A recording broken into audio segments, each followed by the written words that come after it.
Good evening, everyone. Greetings to my colleagues from the Hellenic Folklore Research Center of the Academy of Athens and the Peloponnesian Folklore Foundation. My name is Anna L. Wood, representing the Association for Cultural Equity at Hunter College in New York City. I am honored to be here, and I thank the conference organizers and chair, Professor Vasiliki Chrysantopoulou. We are seeing a dramatic change in how heritage archives relate to their worlds as they become outward as well as inward facing and more responsive to the public and source communities. In the US, a movement toward collaborative and community-driven archival practice began in the final decades of the 20th century.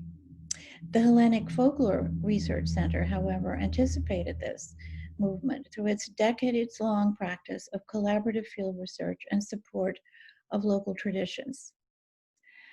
The trend was also predated by the practice of Alan Lomax, who was one of those folklorists who shared and creatively disseminated their collections and ongoing work.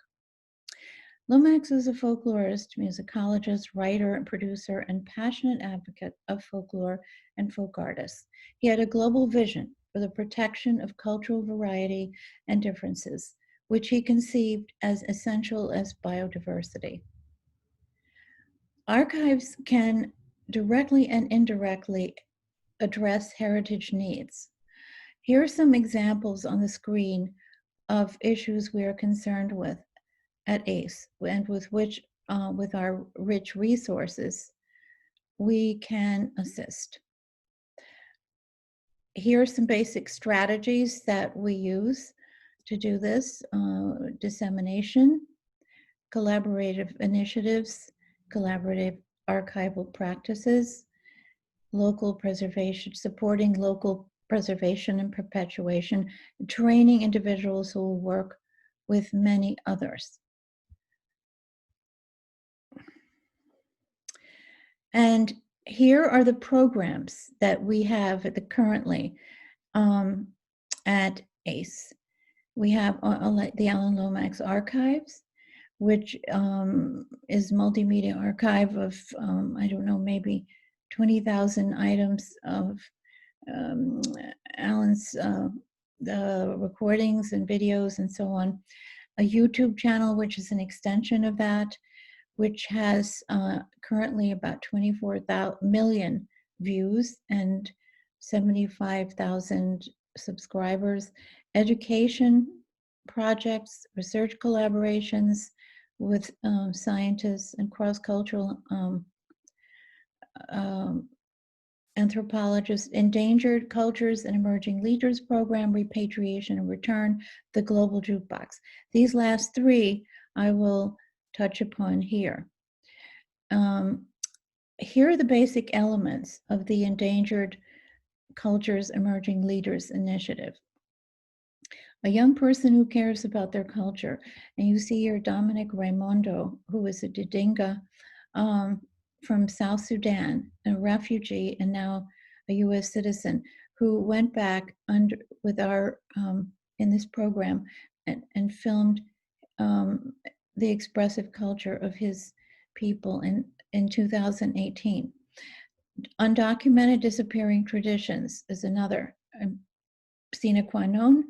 The consent and consensus of the community and their elders, local ownership and control of product, in situ, arrange and discuss and document in however many visits it takes, then catalog and describe professionally, and again in situ, deliberate, decide, and return. Deliberate about what this all is about and what it means, what it can do for the community, and how they will take care of it.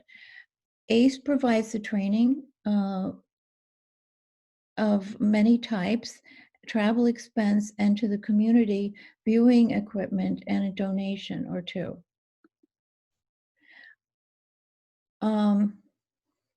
Endangered Cultures program also, sorry, lost my thread. Dominic makes these clay cows that you see on the screen, and he sells them a small amount of money. They're hugely popular with the East African immigrants in Salt Lake City. Because cattle have always been at the center of existence of East Africans. And I discovered his passion for his culture through these cows, that he was telling me about a paper that he had written for college on the subject, and I read it. So we were talking about it. He sang me the cattle songs and all of this. And I realized that he was, that he was a very special person in this sense.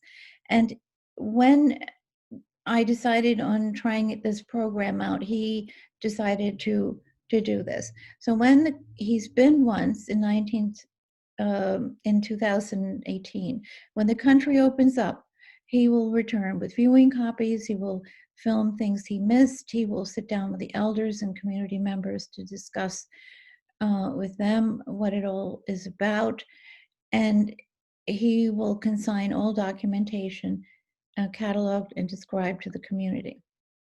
Lamont Curley is another person who's in this program. He grew up as a hip hop musician in Brooklyn. His family had come from the South. And when he went home to a family funeral a few years ago, he discovered his culture and his music. He had an epiphany just watching how people interacted and what they were doing and so on. And he went back to New York and decided to do something about that. First of all, he learned about the blues and its history, and he became a self-taught expert on Black music in America. He created an internet TV show for New York blues artists, produced a monthly blues event, and is a well-known figure among Black musicians. Lamont will will document and create a podcast series about the small churches that spring up in African American communities. ACE is helping him get funding, training, equipment, and mentoring from a broadcasting pro and an African American scholar who specializes in church. Lamont and his wife are also going to go now, this very week, to Kentucky with their children to enroll in the university and complete their education. And so, in this way, both of these people, Lamont and Dominic, will have accomplished something uniquely valuable and influential in heritage preservation and get an education, which was something that was not happening a few years ago. With Lamont, he was pretty much at sea. And Dominic was studying accounting, which he had no talent for.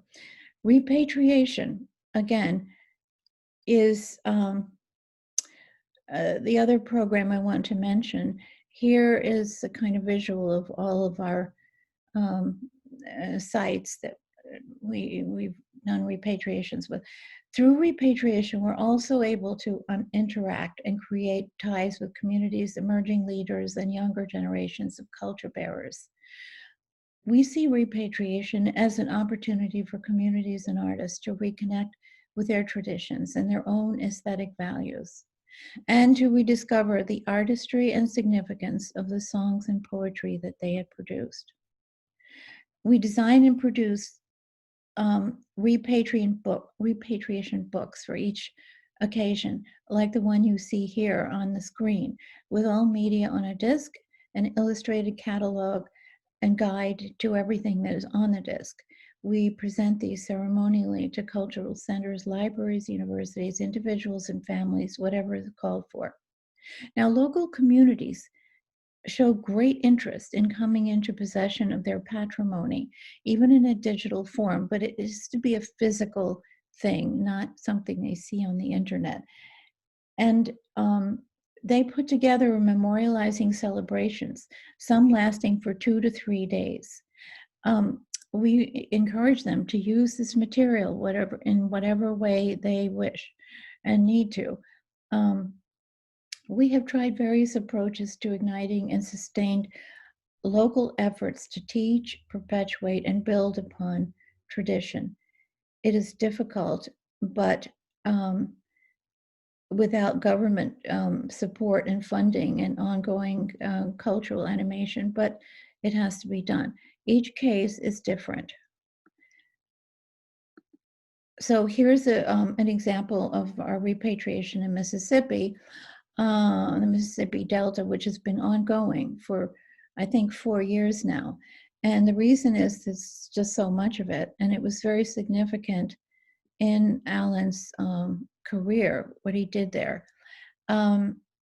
So it spans a big time frame, a lot of different places, locations, and people. So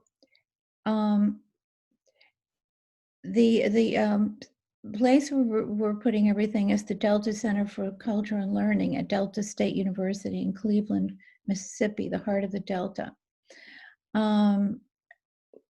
We have found over the past years that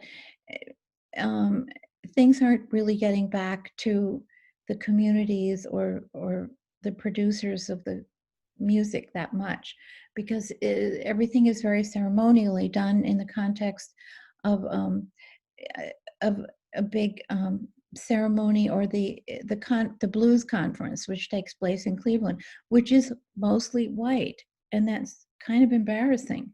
Also, the fact is that blues, which kind of in everybody's mind spans all of Black music there, is dominated by whites. The performances, the clubs, the money that comes from it, and so on. And African Americans are alienated from it because of that, and because of, they have felt that it's old school, but now they're getting back into it. However, we've decided on a new strategy if we can do it, and that is working also with Lamont, perhaps, to see if we can persuade a group of African American musicians that exist, that are practicing there, a kind of loose network, who are grounded in the church, but do like the old style stuff also, and new things. And so to see if they would like to form an advisory committee and a website and so on and so on, that would give them a presence that they don't have currently, and it would be their thing. So we shall see if that works. And on that website, they would be offered, if they wish, to include any or all of the Lomax materials. Okay, here's the last example, repatriation in Italy, to the Centro Studi Alan Lomax. It happened about 2 years ago. President of the Centro is Professor Giorgio Adamo at the University of Rome, distinguished anthropologist. So this is the whole body of recordings made by Alan Lomax with Diego Carpitella in 1954 and 55. It's a really historic and beautiful collection, as so considered in Italy. So here are kind of the elements, the basic elements of what we do with the Centro. We have really a close relationship and a support, mutually supportive.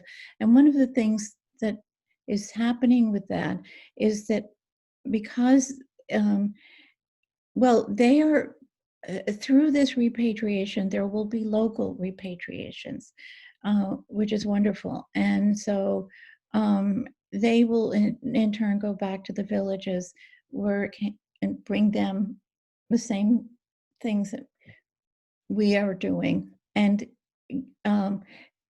they will then be able to fill in many blanks in the catalog they're trying to create to be online, and it's going to be very nice. So here finally is the global jukebox. Sort of, it has 6,000 examples of song, and many examples of dance, speaking, and other facets of expressive culture. I was struck and deeply moved when I read that in 1909, Nikolaos Politis described Greek oral tradition as, or laographia, as the monuments of the world. This is how basically I feel about the Global Jukebox. Its function is to be a monument to traditional music of the world and allow people to contact it, to interact with it, and to find themselves in it. Here are the various facilities of the Global Jukebox, things you can do, ways you can compare and contrast things, how to find things, and all of that. And here, I would like to show you the what I have in mind. I would like to do this with Greek music and Greek scholars to exemplify this idea of nodes of influence and creativity in the history of culture, and Greece being very, very important in that.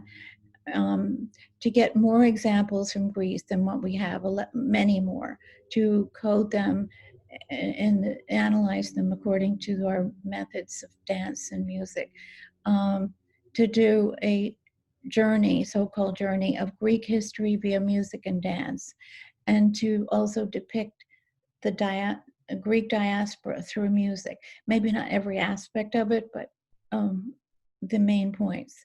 And then to develop educational resources to be used in Greece and with Greek Americans. So finally, I'd like to say that in closing, commitment to heritage and its intelligent management on the part of administrators, academics, teachers, and cultural workers is needed. At the same time, source communities and their educators and their emerging leaders need tools, knowledge, and supportive structures so that they can reevaluate, sustain, and repurpose their heritage on their own terms. Thank you for listening. Good night.